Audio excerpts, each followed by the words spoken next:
no reason that he's not really that conservative. He's kind of the moderate, and I would say he's not really that moderate. He does have some pretty left-leaning positions. He also looks like an Easter Island head.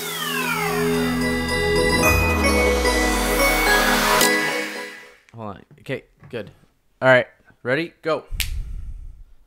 Hello, everyone, and welcome back. You made it to episode 3 of This Week in Canada with me. My name is Roberto Waco Cruz. I am an editor at the Post Millennial, and my co-host, Nico.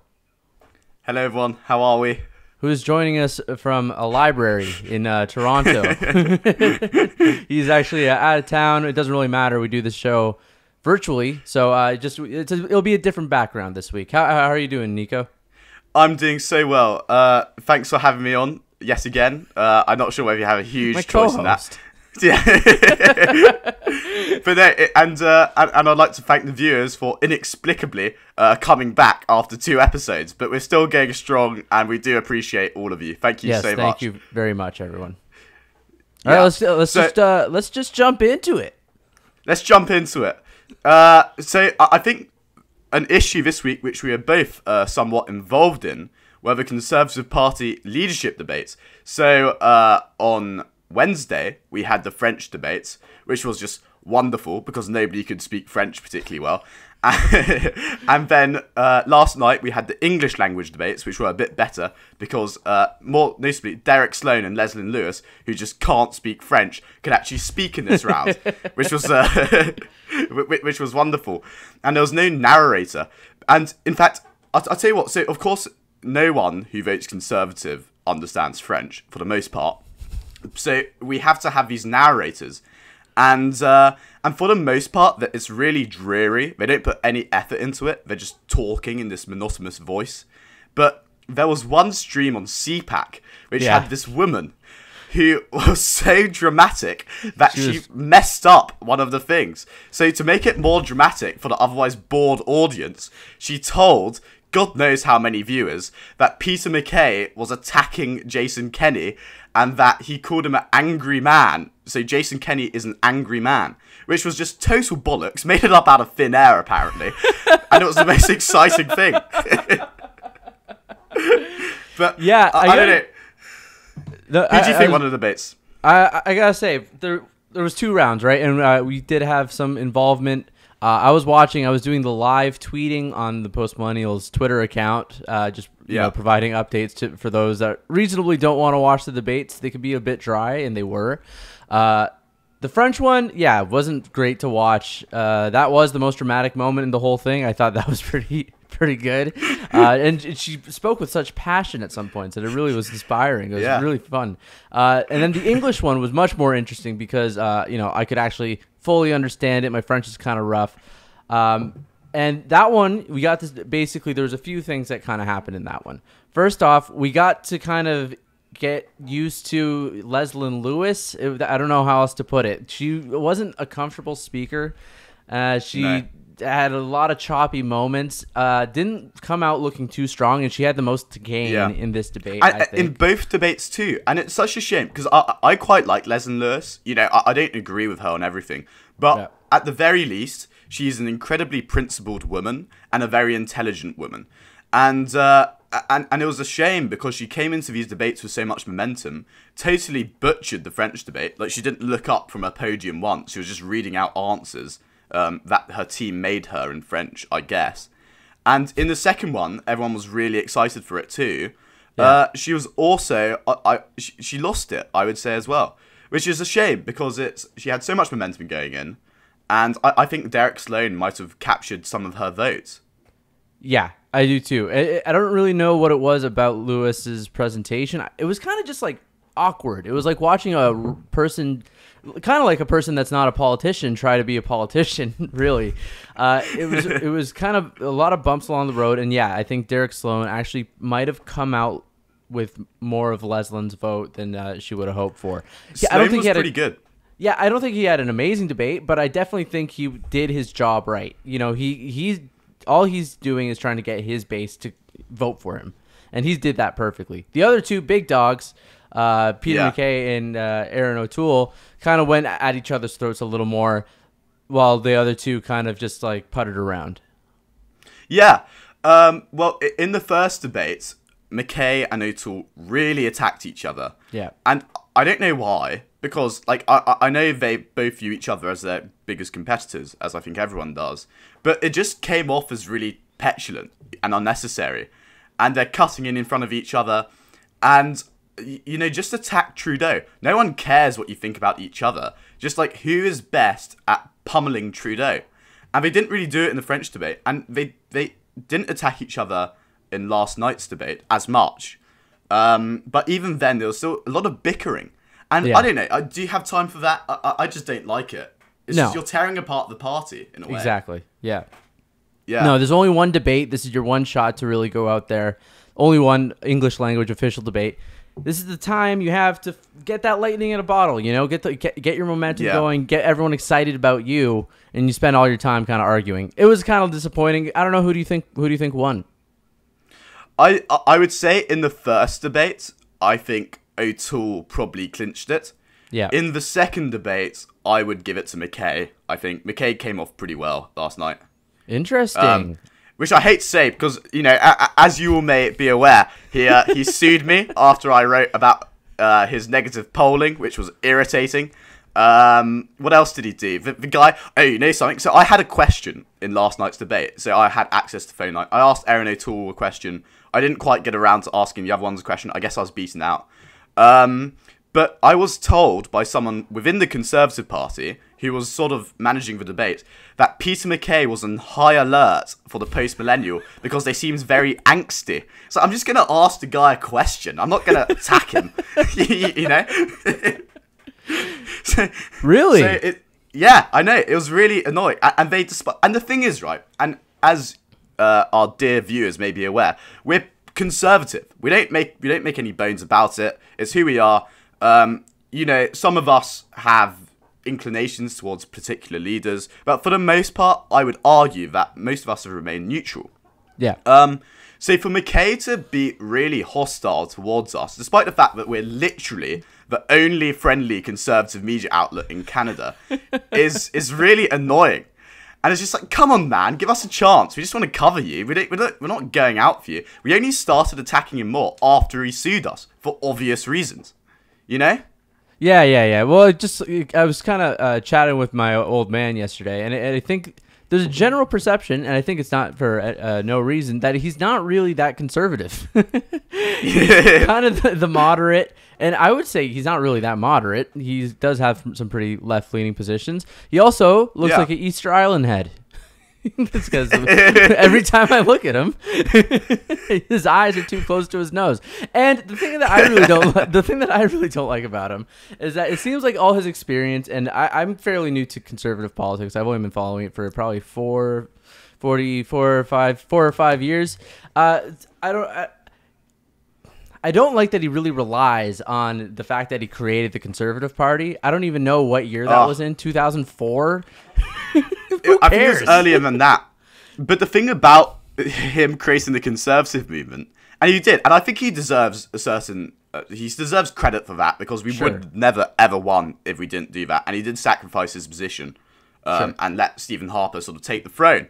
However, when he became leader of the Progressive Conservative Party, which is like the left-wing sort of eastern faction of the Conservatives today, he told someone, the previous leader, or one of his leadership challengers, that, I swear to God, if you support me, I will not join Stephen Harper's party. I swear, I swear to God, on my heart, I'm not going to do it. That's insane. Me. And then literally the first thing he did was, hey, Harper, want to join up? But nobody cared, obviously. And I don't really care, because it it was 10 years of joy from Stephen Harper. You know, the best years of my life, 2004 to 2010 or 15, whatever it was. So who cares? But I think it is, whatever you have to say about it, view into his character. And this guy isn't particularly conservative, but he's running for the Conservative Party. And you have to ask, okay, well, how much of this, where does his ambition come from? Is it because he wants to reform Canada and save it from Justin Trudeau? Or does he just want power? And does he just want to claim what he thinks is his natural sort of right as leader the natural of the Conservative conclusion to his story. I don't know. Coronation. God. Yeah, exactly. I don't trust him as far as I could throw him. Anyhow. We're not biased, I promise. No, we're not biased. You know what? I don't have anything against the guy. He seems like a nice guy. Yeah. Besides that, he looks weird, and I don't like his politics. Yeah. We're so screwed if this guy wins. Holy. Oh. We're done. Yeah, we're done. It would be bad news. Anyhow, let's move on to our next topic. Let's talk about Pierre Trudeau's blackface. So we all know the story about Justin Trudeau's blackface. You know, he wore it, loved it, literally wore it any possible opportunity he could, it turns out. Still doesn't know how many times he wore it, but, you know, whatever. His father, on the other hand, despite, you know, being born in 1920 or something, hadn't worn blackface. At least not publicly. At least not publicly, as far as we're aware. But that didn't stop protesters, I think, yesterday, throwing... Actually, it wasn't even throwing a bucket of paint. They did it really well. Yeah, no, they painted his...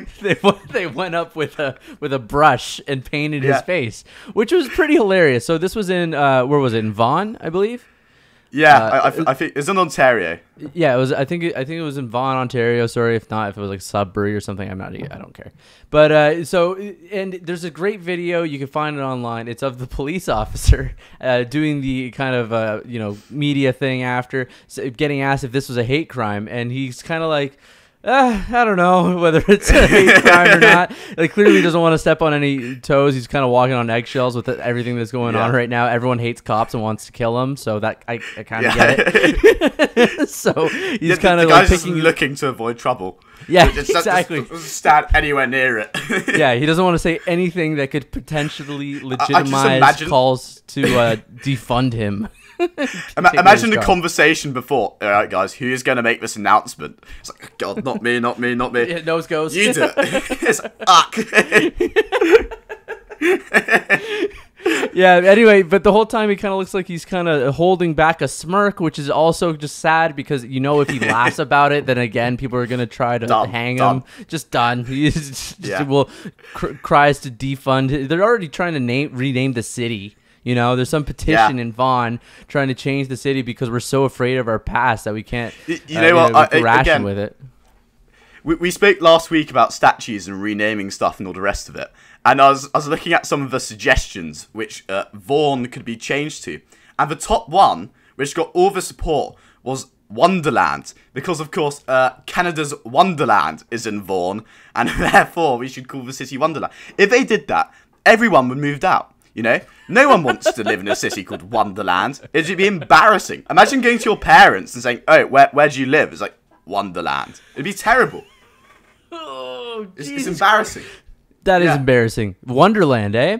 Just because I've been a couple times. It's pretty nice, but it's also a name fitting for a theme park. I don't really know if I mean, if I don't know how many of you guys are from Ontario, but Bobby and I are. And so we've both been to Wonderland a few times, I think. And I think it's a metaphor, actually. Because if you go to Wonderland, there's a big plastic mountain. It's total facade. And I feel that that's what we're doing right now, is we're replacing our history with a big plastic mountain. And say, oh, no, I was there the whole time. That's a real mountain. Yeah, it's real culture there. Yeah, this is what we mean. We have Wonderland culture. You want a beaver tail? Ridiculous. But anyway, if anyone knows who painted that guy, Pierre Trudeau's face, I'm not going to publicly admire you. I'm not going to say do it again or whatever, but it was funny, you know? It was pretty funny.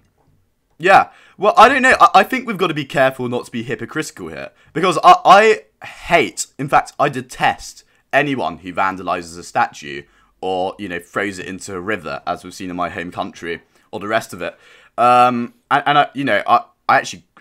don't particularly like Pierre Trudeau. You know, he's not my favourite politician of all time.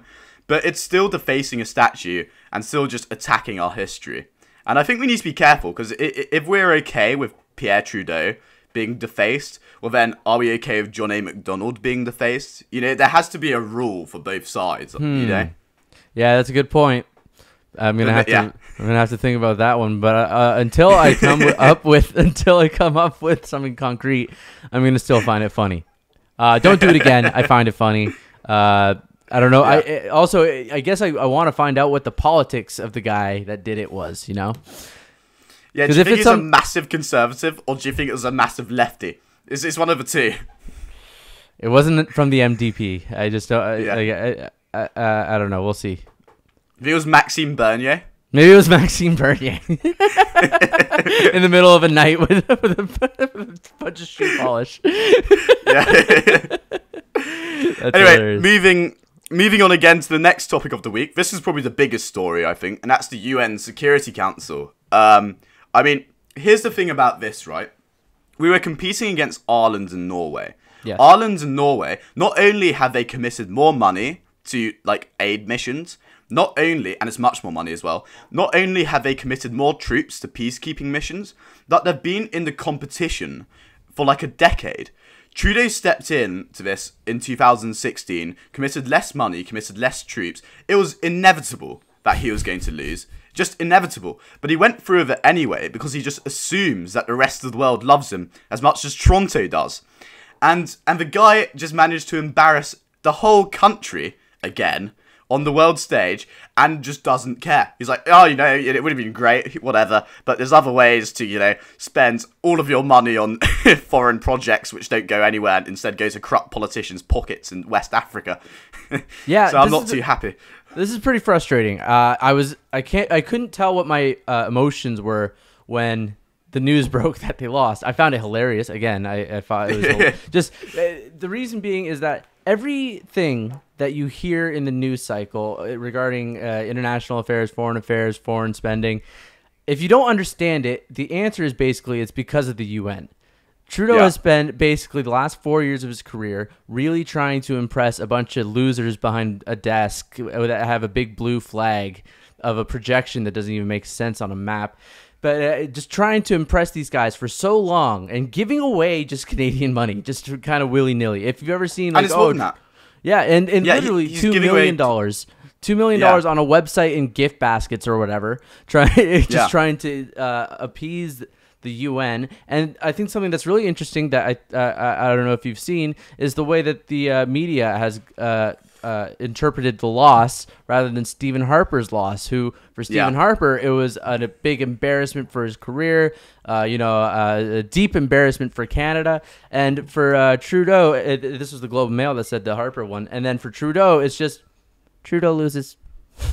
It's fine. Yeah. Nothing I've been surrounded all my life by left-wing people. My family are pretty left-wing. They're staunch Trudeau supporters. A lot of my family friends are staunch Trudeau supporters.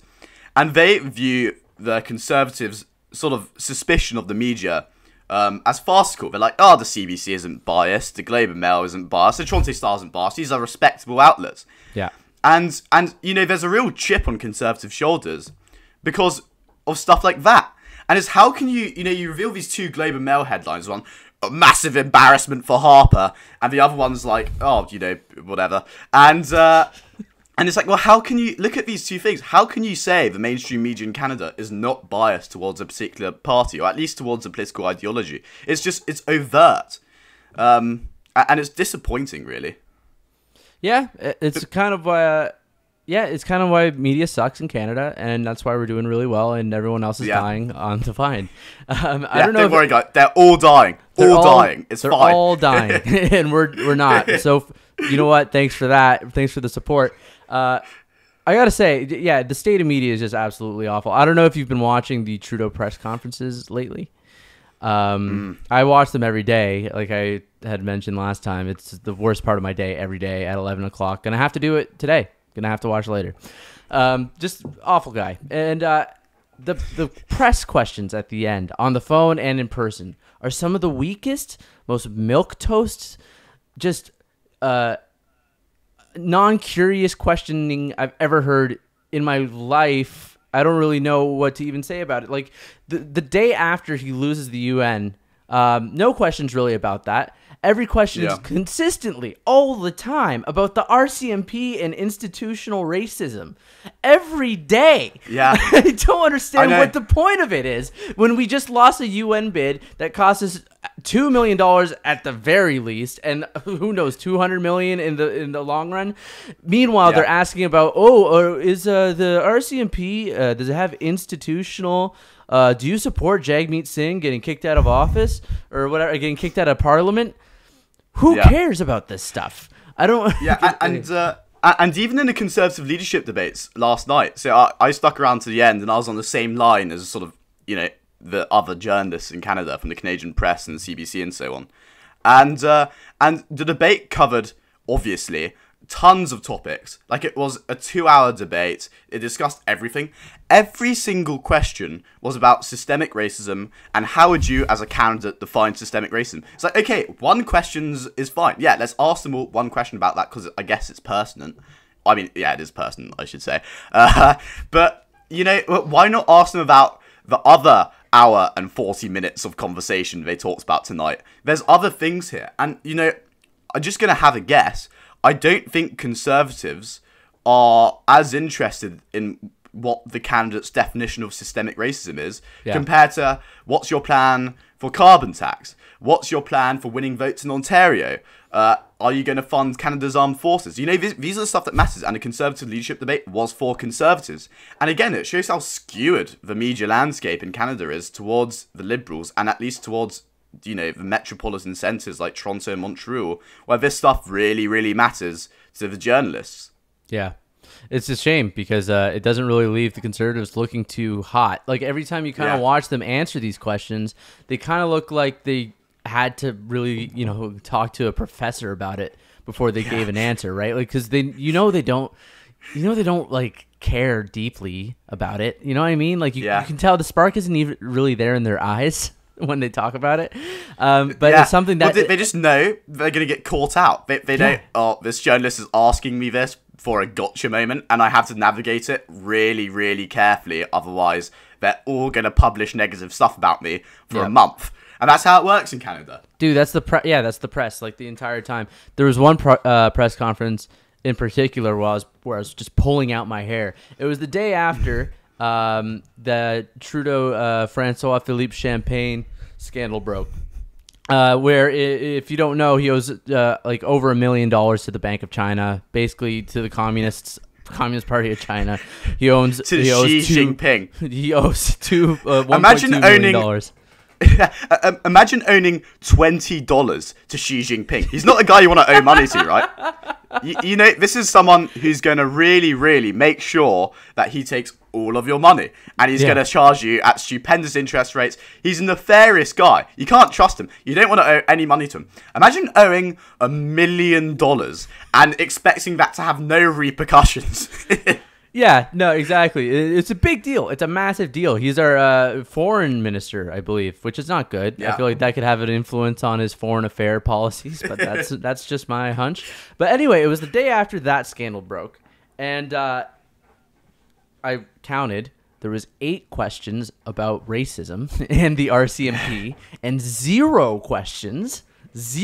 None about Francois Philippe Champagne. Yeah. Which, when you watch that, for someone that actually follows the news cycles, I really go into these and I'm thinking, oh baby, here it is today. Yeah, like, Trudeau's finally gonna. This is it. This is the day of reckoning. He's gonna get totally wrecked, and no, never ever happens because the press There's one don't article care. about it. Yeah, this is like a huge scandal. I can't overstate how big a scandal this is, and you can check out the full YouTube video on the channel, which explains it in 7 minutes.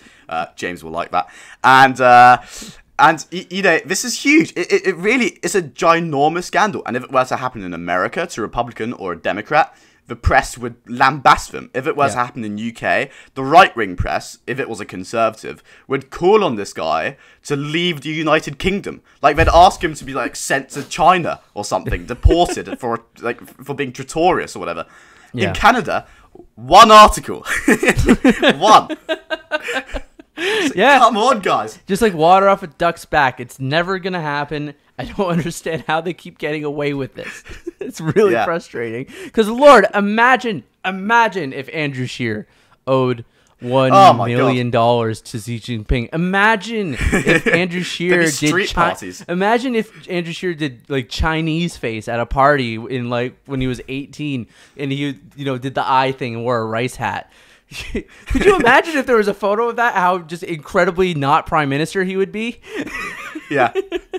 And it just never sticks. And I don't know what we got, what we're doing anymore. And I think the last topic of conversation, because we're coming to the end, but we've forgotten so far to do Idiot of the Week, which is our new favourite segment on the show. So Roberto, who do you think deserves it?